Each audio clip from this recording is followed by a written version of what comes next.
In this video segment, I would like to talk about post-traumatic stress disorder, a term that is often thrown around, a label that is given to many, but is very serious in nature. Post-traumatic stress disorder is actually an anxiety disorder. It can develop following a traumatic event. Also known as PTSD, was initially identified in war veterans, and over many years of research and growth has grown to be recognized as a response to many different types of traumatic events. Not everyone will experience symptoms of post-traumatic stress disorder or experience them for long periods of time. But those that do experience symptoms for more than 30 days and find themselves having difficulty with things like work or school, daily activities, and/or relationships should consider seeking additional help with a trauma-trained professional. One of the things to also consider is you may be experiencing symptoms right now, but may not have experienced an event recently. Though many individuals will have symptoms that will appear immediately after or following an event, sometimes they can emerge days, weeks, months, or even years later. When we talk about people with PTSD, what we tend to talk about most is individuals that startle easily. Somebody comes up behind you and touches you on the shoulder and you find yourself jumping. You hear a noise or something goes on around you, even something as simple as a door closing or lights being turned off and on. A lot of times they'll talk about feeling emotionally numb. They're not happy, they're not sad, they're not mad, they're not scared, they're just not. You might find them talking about losing interest in things that they used to enjoy. Activities, hobbies, work, school, groups that they've been involved in, socializing, things along that line. Or you might even notice they're more irritable, maybe even more aggressive. In addition, there are other things to look for.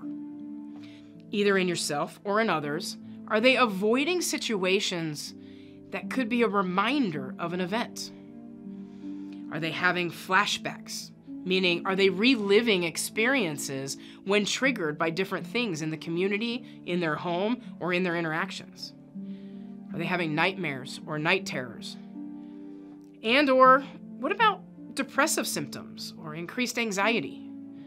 When we talk about post-traumatic stress disorder, it often can be misdiagnosed of many other things, including things like ADHD, attention deficit hyperactivity disorder, bipolar disorder, depression, or anxiety. The reality is, if I mapped out all of the signs and symptoms of post-traumatic stress disorder and the signs and symptoms of all 4 of those disorders, you would see the majority of them match. So when we talk about post-traumatic stress disorder, you may see some of these things play out. You may see all of these things play out. But when they're playing out in your daily life and they're impacting your ability to live, laugh, and love, that's when I want you to be concerned. Some of the physical responses that we often see in individuals who are experiencing either acute or post-traumatic stress disorders are things like increased heart rates or blood pressures, headaches, stomach aches, muscle tension, fatigue, maybe even an increase in the illnesses that they're experiencing. Think of it this way. If you're somebody who tends to maybe push the speed limit just a bit down the interstate, and you come up over that hill and you know that you're pushing that limit a little too far today, and you see the officer sitting in the median, what happens? What do you notice happens in your mind, body, and brain? Do you notice the adrenaline rush that you get, that your heart rate goes up, and that you immediately go for that brake, even though you're always told on the road, never hit the brake when you see an officer? Our bodies naturally react to those things. Now, within a few seconds, or even a couple of minutes of that experience, all of that goes away. An individual living in a state of post-traumatic stress disorder may live that every day, all day. And then when new things come up, it just increases. Do you guys know that the average resting heart rate of an individual who is under chronic complex stress that has become toxic is 145 beats per minute? average resting heart rate of any human being is anywhere between 60 and 80. We're talking about doubling that heart rate. Post-traumatic stress disorder absolutely has a physical impact on the body. Now, with that said, there is a difference when we start talking about ages.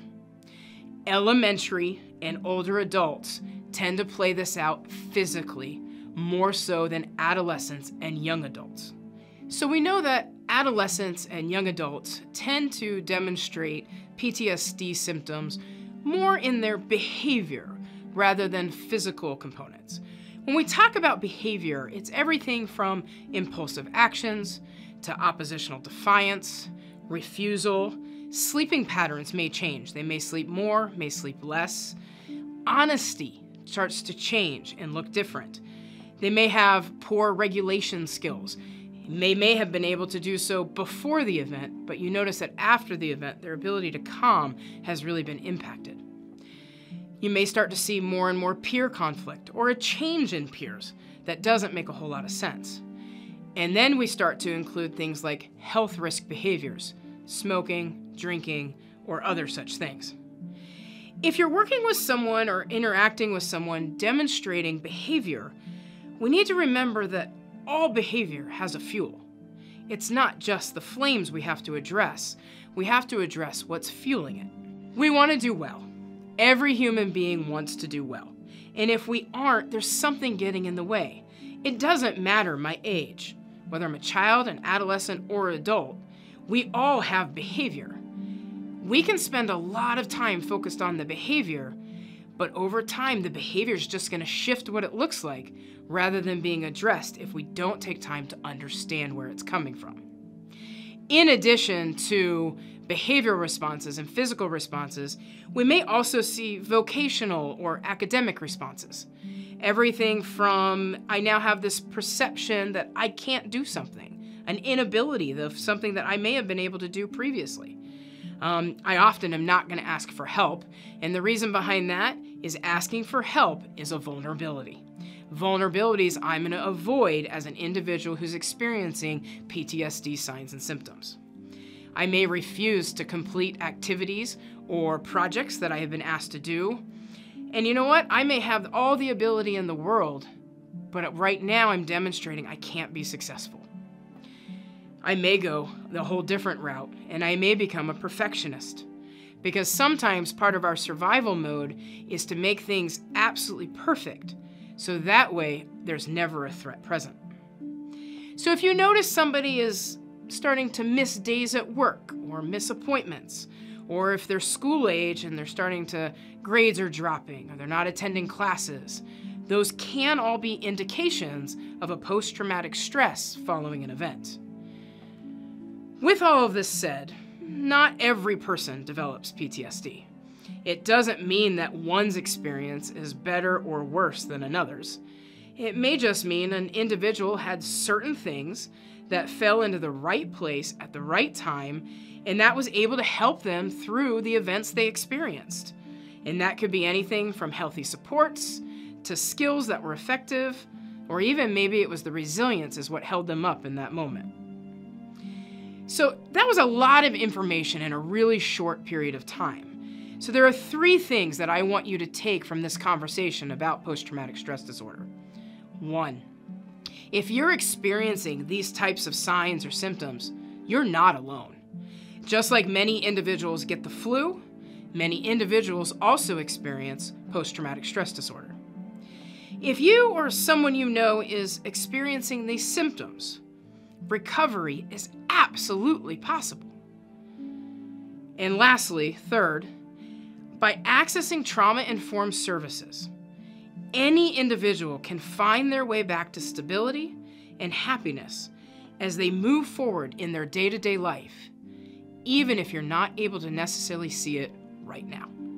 So are you interested in more information about post-traumatic stress disorder, trauma, impacts on the brain? If you are looking for more information, additional resources can be found on the resource list attached to this video.